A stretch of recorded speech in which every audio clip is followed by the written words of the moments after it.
As a Palestinian American and the first woman to wear hijab reporting the news in US media, you're obviously no stranger to finding yourself on the quote unquote wrong side of what the US deems acceptable feminism. Could you talk a little bit about your experiences with that? After 9/11, I saw how Western feminism was used as a colonial tool to justify the wars in Iraq and Afghanistan as a means to liberate Muslim women. And we're seeing the same thing happening today in Israel's occupation of Palestine and South Lebanon and in Syria. After 9/11, when Bush announced his global war on terror, we were like bombarded on our TV screens and on the front pages of like the New York Times, the Washington Post, of Afghan women wearing burqas being abused and denied education by the Taliban. And of course, without any sort of context that our government and military is who funded, armed, and propped up the Taliban to put them in power. So those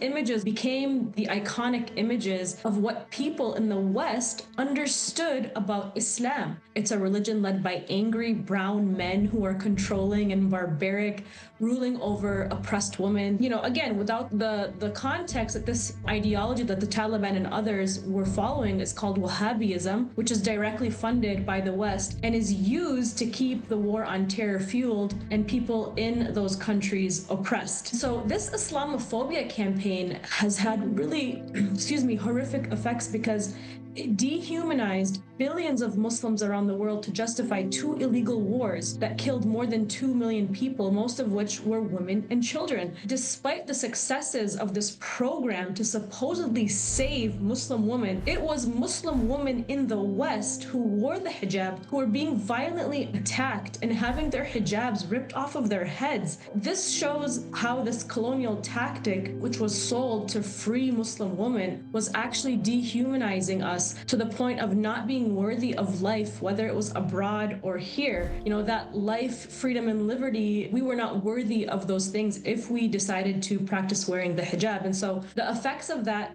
did not go away. In fact, they are still evident in the way that Muslim women are perceived in the media. They view the hijab as a patriarchal mechanism of oppression, so it's on the West to save Muslim women and liberate us. These are the same governments that are using white phosphorus chemical weapons to drop bombs, to starve women, to kill women and children, and so they have no moral superiority to tell women how to liberate themselves.